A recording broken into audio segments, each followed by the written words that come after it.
Bonjour à tous, comme les fuites n'arrivent souvent pas seules, j'ai aussi ma salle de bain qui fuit, car quand je prends ma douche, il y a de l'eau qui arrive dans ma soute à l'arrière, en dessous la douche. Et j'en ai un peu aussi qui coule aussi le long de la cuisine, d'ailleurs j'ai mis une serpillière. Eh bien je vais essayer de démonter tout ça, ça va pas être évident je pense, mais bon, on va faire ce qu'on peut. Bon, eh bien il va falloir que je vide tout ça pour tout démonter. Ça va pas être facile je pense. Je vais également en profiter pour changer ces toilettes et les passer en toilettes sèches. Donc là, je démonte les portes pour voir plus clair comment je vais démonter ce bac. Trouver cette fuite. Là, je viens de démonter les vis. La paroi de douche se défait tout simplement. Donc si vous voulez éviter de perdre les vis, moi je les colle dessus avec un scotch. Comme ça, vous savez quelle vis, à quoi correspond quelle vis. Maintenant que j'ai démonté les portes, il va falloir que je démonte carrément toutes ces armoires là. C'est un peu embêtant, mais il faut que je démonte tout. Faut que j'enlève ce panneau arrière. Faut que j'enlève cette colonne.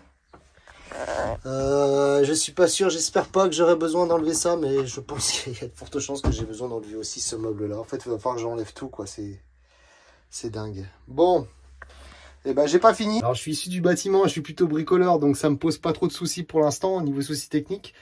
Mais pour quelqu'un qui n'est pas du métier, et même pour quelqu'un qui est du métier, ça peut quand même poser certains soucis. Parce qu'en fait, il faut tout démonter pour pouvoir avoir accès au bac. Et je n'ai trouvé, bien sûr, aucune info sur Internet. Donc ça pourra servir, je pense, à quelqu'un qui a une humeur de mon année. Voilà, allez, je continue. Je dépose cette barre en alu et je vais continuer par là pour pouvoir démonter l'armoire. Toujours en scotchant les vis. Vous voyez les 4 vis, je les ai mis là pour pas les perdre, scotcher. Bon, alors Immers, ce sont les rois de l'indémontable. Regardez, j'ai galéré au possible. Vous voyez, il y a du double face. Et je pense qu'il y a des meubles qui sont collés carrément. Et ça va être une sacrée misère à démonter. Vous voyez, double face qui est mis là. Ça, c'est pour porter la douche. J'ai dû écarter. Et vu que c'était dans un angle, réussir à glisser ma lame sur le côté pour arriver à le couper, c'est quand même pas top. C'est bien prévu pour le montage, mais pour le démontage, pas du tout. Et s'il y a un problème, c'est assez embêtant quand même. Donc voilà, là, je vais avoir accès maintenant aux autres vis pour pouvoir démonter ça. Tout est collé. C'est dingue. Je vais pas refaire la même chose. Je ferai un joint d'étanchéité, mais je laisserai... je vais pas recoller comme ça s'il arrive un problème. Je sais pas dans quoi je me lance, mais j'y vais. En tout cas, j'ai démonté toutes les vis, j'ai mis un coup de cutter sur la colle et ça veut pas venir. Ça, c'est incroyable. J'ai pas envie de tout casser. Bon, je vais y aller doucement. C'est les aléas du bricolage. Donc là, j'ai réussi à l'avoir. Mais regardez derrière. Tout est collé. C'est assez incroyable. Alors, je sais pas si c'est d'origine. Ah bah tiens, d'ailleurs. J'ai cassé le bout de ma lame. Voilà. Et tout est collé comme ça, hein, comme on peut voir. J'espère que je vais avoir assez de facilité pour démonter cette plaque. Donc là, je viens de démonter le miroir. Il y a ça partout, ces autocollants. Alors voilà, d'ailleurs, ça se défait. C'est un peu crado. Je vais essayer de l'enlever, de nettoyer ça. Je pense que ça a déjà été démonté en fait. À voir. Bien pratique ce petit outil.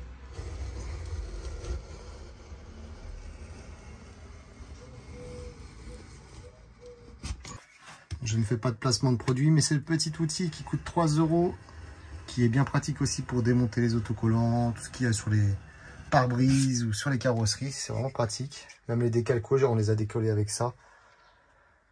Je l'ai eu à Action, 3 €. C'est quand même bien. Je partage. Bon, ça avance un peu. J'ai démonté le meuble bas, le meuble haut. Et là, je commence à attaquer cette paroi. Voilà, c'est ça que je voulais enlever pour pouvoir enlever le bac à douche par la suite. Alors ensuite, je vais enlever ce meuble-là. J'en profiterai pour repeindre les meubles bas. Ce meuble-là. Et peut-être le meuble haut, je vais voir. Mais regardez-moi ça. Alors, Immers, ils aiment la colle. Hein. Vraiment, tout était collé. Une colle noire. Là, je l'ai cassé. Ça va que j'ai pris le côté du meuble. Parce que je me doutais que c'était collé vu comment c'était dur. Du coup, ça a cassé un peu au niveau du côté du meuble. C'est pas grave. C'est pas le bac à douche qui est cassé.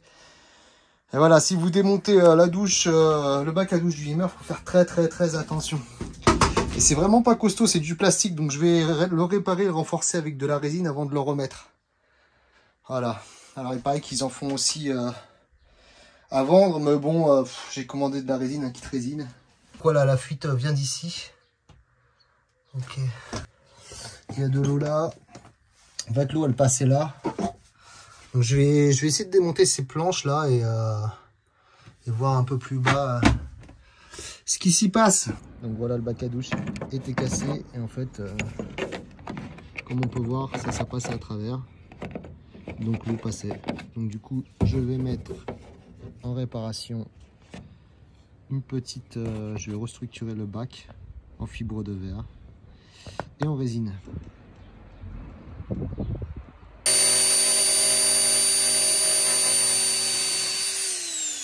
Bon voilà, le trou est restructuré.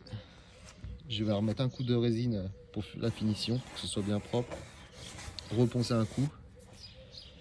Et je repasserai au montage. Du coup, j'ai renforcé celui-là.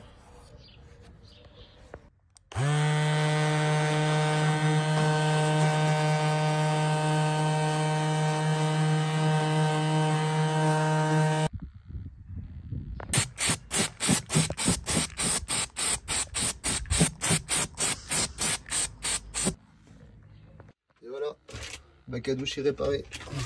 Comme on peut voir. Donc j'ai attendu de bien tester pour voir. Voilà, de l'autre côté.